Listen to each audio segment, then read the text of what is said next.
Bien, un concepto muy importante a tener en cuenta cuando hablamos de los puntos homólogos, craniométricos y cefalométricos a la hora de hacer una superposición es el concepto del grosor del tejido blando, ¿no? Que se define como la distancia que existe entre la superficie de la piel y la superficie del tejido óseo subyacente, ¿no? En puntos de referencia, en los Landmark en este caso, ¿no? Sería la distancia entre el punto craniométrico y el punto cefalométrico, ¿no? Que nos van a proporcionar un criterio muy importante para evaluar la consistencia anatómica, ¿no? Es decir, entre el punto craniométrico y el punto cefalométrico existe un grosor de tejido, ¿no? Que sería la piel, el tejido que hay entre la piel y el tejido óseo, ¿vale? El grosor de tejido, pues normalmente las mediciones entre el punto craniométrico y cefalométrico son perpendiculares, aunque no siempre es así, ¿no? Ya que puede haber un ligero desplazamiento en milímetros para esta relación, ¿no? Aquí podemos ver, por ejemplo, como la glabela craniométrica y cefalométrica tienen una relación perpendicular, ¿no? Mientras que otros puntos, como por ejemplo el labial superior y el prostium pues tienen una ligera inclinación hacia abajo y en el caso del infradental y el labial inferior una ligera inclinación hacia arriba, ¿vale? Estos factores pues deben tenerse en cuenta al utilizar datos del tejido blando, ¿no? Como el crecimiento, el cambio de peso y los cambios relacionados con la edad. Muchos autores ponen énfasis en que en las características o los puntos recomendables a utilizar sean aquellos donde el grosor de tejido blando entre la piel y el hueso pues sea el mínimo, ¿no? Por ejemplo, si os tocáis aquí, ¿vale? En las mejillas veréis que el dedo se hunde, ¿no? Por lo tanto, no nos va a ser útil utilizar puntos que se encuentren en esta zona, ya que hay un grosor de tejido bastante amplio. Mientras que si por ejemplo os tocáis en la raíz nasal, veis cómo podéis notar el hueso fácilmente, ¿no? El espesor de tejido ahí, en esa zona, pues será menor, ¿no? Por eso se recomienda utilizar los puntos en los que el grosor de tejido sea menor. Además, también en una fotografía, pues el tercio medio de la cara, ¿no? Ojos, nariz y dientes, pues está menos influenciado por las distorsiones fotográficas. En Skeleton ID este grosor de tejido va a venir representado por una serie de vectores que podéis observar en esta imagen, ¿no? Estos vectores azules van a representar la dirección en la que debe encontrarse el punto cefalométrico homólogo al punto craniométrico, ¿no? Por defecto, cuando colocamos un punto craniométrico sobre el cráneo, Skeleton ID nos va a colocar el vector siendo la dirección la normal con respecto a la superficie del modelo 3D, ¿no? Al no existir, como decíamos antes, una relación perpendicular entre todos los puntos homólogos, pues en algunos casos va a ser necesario refinar la dirección del vector para indicarle luego al algoritmo de superposición automática dónde debería encontrarse el punto cefalométrico correspondiente. Además, en Skeleton ID podremos introducir pues, estudios de grosor de tejido, ¿vale? Estos estudios normalmente pues, nos ofrecen datos sobre las poblaciones de adultos y subadultos en ambos sexos y niveles contrastantes de grasa corporal. Normalmente nos van a dar datos sobre la media, la desviación, el mínimo o el máximo, ¿no? de esos datos de grosor de tejido para una población. Es importante señalar esto porque nosotros vamos a utilizar datos medios poblacionales, ¿vale? Porque no es imposible saber cuál es el espesor del grosor de tejido para un individuo concreto, ¿no? Entonces, siempre que hablemos de estos datos, hablaremos de datos medios poblacionales.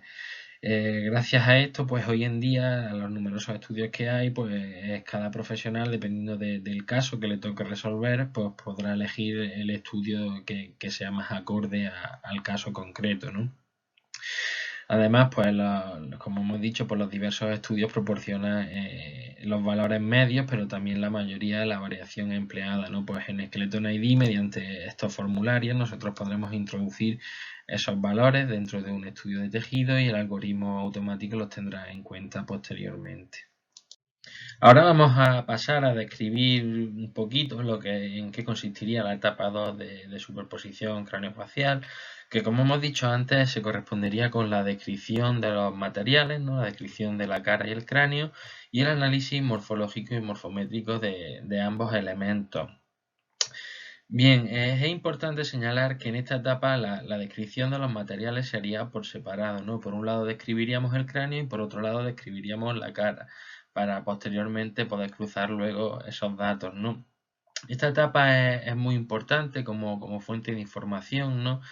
Tanto para filtrar candidatos antes de llegar a hacer un solapamiento cráneo-cara, tanto como para las etapas posteriores, ¿no? de la toma de decisiones y el análisis de correspondencia entre el cráneo y la cara. ¿Por qué es tan importante? Pues, por ejemplo, si yo tengo un cráneo que presenta una simetría muy marcada, ¿no? o una patología congénita, y puedo observar también esa misma patología o asimetría en el cráneo, ¿no? Pues por ejemplo, aquí he puesto un ejemplo de una desviación de la mandíbula, ¿no? Si yo estoy observando en este cráneo que tengo esa desviación de la mandíbula hacia el lado izquierdo de la cara y en la fotografía igualmente lo estoy observando, pues ya me va a servir como un indicio potente, ¿no?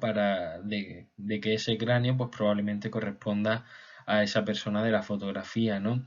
Por el contrario, si yo estuviese viendo esa anomalía en el cráneo y no la estuviese observando en la fotografía, pues ya nos estaría sirviendo igualmente de indicio de que probablemente no se corresponda ese cráneo con esa persona de la fotografía, ¿no? Por eso decimos que esta etapa es muy importante como fuente de información previa a realizar el solapamiento y a su vez como fuente de información a la hora de tomar las decisiones, ¿no?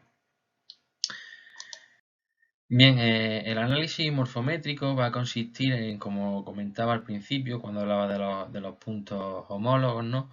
Los puntos craniométricos, los puntos cefalométricos, pues para medir distancias entre estos puntos y establecer una serie de índices o proporciones entre dos distancias, ¿no?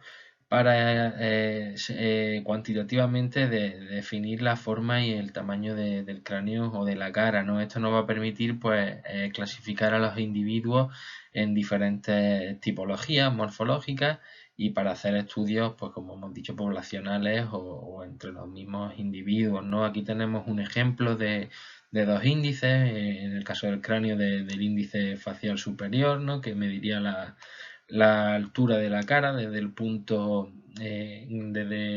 nasion hasta el punto prostion y en relación a la anchura, ¿no? La anchura bicigomática entre ambos cigios, o el índice de longitud facial en el caso de la cara, ¿no? Que mediría la altura de la cara desde el punto nasion al punto nation y entre ambos cigios, ¿no? En función de los valores que obtengamos al calcular estos índices, ¿no? Pues podremos clasificar a los individuos en distintas tipologías morfológicas, ¿no? Por ejemplo, pues podremos decir que una cara es ancha, es normal o es estrecha en función de los valores que obtengamos al calcular estos índices, ¿no?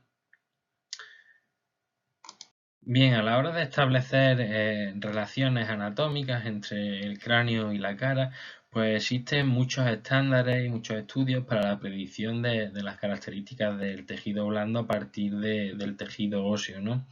Y estos estándares pues se establecieron a partir de diferentes estudios, como estudios de disección humana, estudios por palpación, en imágenes médicas o incluso en antropometría directa en sujetos vivos. Algunas de las relaciones que podemos encontrar entre el cráneo y la cara, por poner aquí un par de ejemplillos, pues sería, por ejemplo, que la posición de la base nasal, ¿no? La orientación de la base nasal, si es horizontal, si es ascendente o es descendente, estará relacionada con la posición de la espina nasal anterior en el cráneo, ¿no? Si la espina está orientada horizontalmente, pues la base nasal estará orientada horizontalmente también. Otro ejemplo sería, por ejemplo, la separación del lóbulo de la oreja, ¿no? Que el lóbulo de la oreja esté separado o adherido a la cara, va a depender de la dirección de la apófisis mastoides, ¿no? De la orientación o la inclinación de la apófisis mastoides. ¿Vale? En Skeleton ID pues vamos a poder hacer estas anotaciones morfológicas mediante la pestaña de evaluaciones que tendremos en el laboratorio virtual, ¿vale? Cuando trabajemos con la imagen o con el cráneo. En esta pestaña podremos definir un conjunto de criterios morfológicos y podremos ir etiquetando la fotografía en función de las características que queramos anotar, ¿no? Por ejemplo, podremos anotar la forma de la cara, la forma de la nariz, etcétera. ¿vale? Ya como he dicho, toda esta información nos va a servir, tanto la descripción por separado del cráneo como de la cara, para luego cruzar los datos y ver si podría haber una compatibilidad o podríamos descartar al individuo y evitarnos hacer esa superposición, ¿no? O esa comparación.